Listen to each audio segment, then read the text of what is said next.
Tony D and Little Joan with a screenwriter's rant on Break, a pool movie about a dude who plays pool, and it sounds like it's another version of The Color of Money. Smash like and subscribe. Thank you for smash liking and subscribing.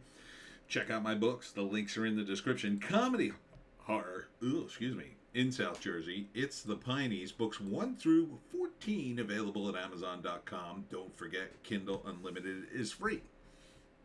I like the motivation of this movie because the pool player is trying to raise money for his sister who needs to be in a special school because you know, she's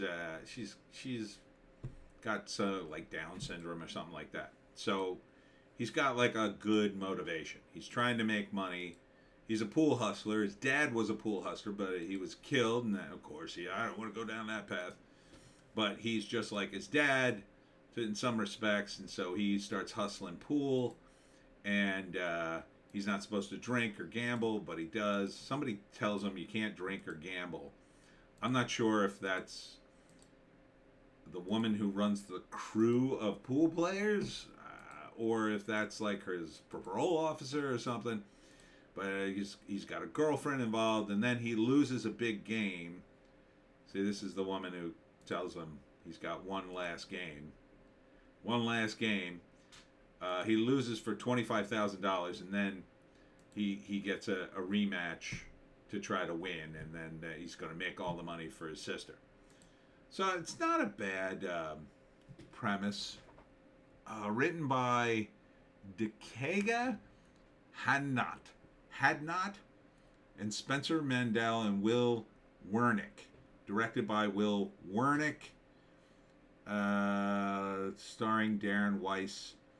And I don't think I recognize any of the other actors. No. That looks decent. That looks alright. This is his friend from college when they played pool in college. I think he's fronting him money. So, I could see it being a decent flick because he's got a good motivation. Unlike The Color of Money, which was really more of a sequel to The Hustler, where it was a little more for Tom Cruise and Paul Newman to be in a movie.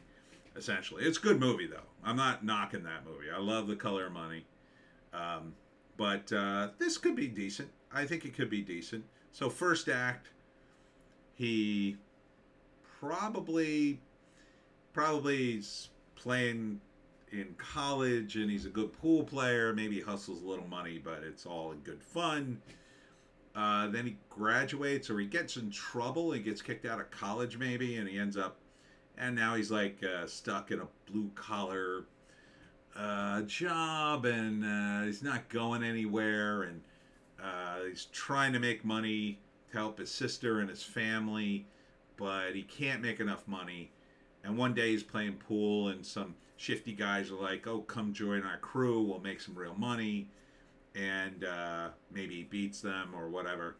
So he decides to join their crew because he wants to make this money for his sister. Then second act, he joins the crew. He starts meeting people. He's having a good time. They're making money.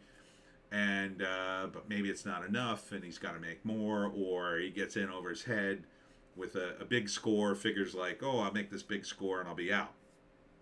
Loses $25,000.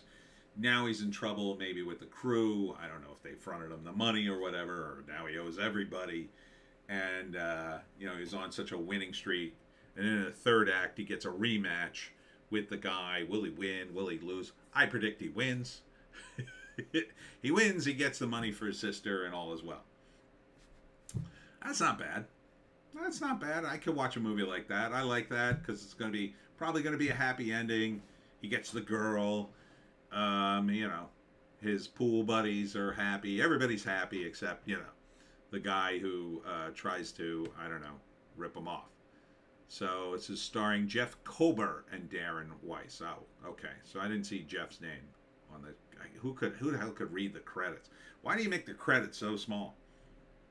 Why do you use that very thin font and then shrink it down so, it's not ingredients on friggin' pills? Make the letters big enough so I can read the friggin' credits, please. just make it. I'm not a blind man. I mean, I wear glasses, but Jesus. The pixelation gets, after a certain point, the pixelation is just, you can't read anything. Anyhow, yes, I would see this. I think it's more of a streaming movie. I don't know if I'd go to the theaters for it. I don't even, what are you even going to see in the theaters other than pool balls bouncing around and dark pool alleys and, can't even see the hot girl he's in love with. So yeah, it's called Break because it's about breaking. That's what they say. You break the pool balls. That's the first shot. It's the break. So for those of you who didn't know any pool terms, I just taught you something. Anyhow, I'm not sure when it comes out. It didn't say. Probably in the next couple of months. And yeah, I would say look for it. And that's it for me, Tony D. and Little Joan. Check us out on Odysee, Bitchute, and Rumble for our more bass takes. If you can find a more bass take, I say take it. And take me on Saturday. That didn't work. See me on Saturday at the Lakewood Historical Society and also at the Ocean City OC-Con in the Ocean City Music Pier. I'll be there Saturday and Sunday, but just in the morning on Saturday. Then I go up to Lakewood for the Historical Society. That's going to be big. Also, look for me in the Asbury Park Press. Probably this week, they're doing an article for the Lakewood Historical Society show. Hope to see you there. We'll see you tomorrow.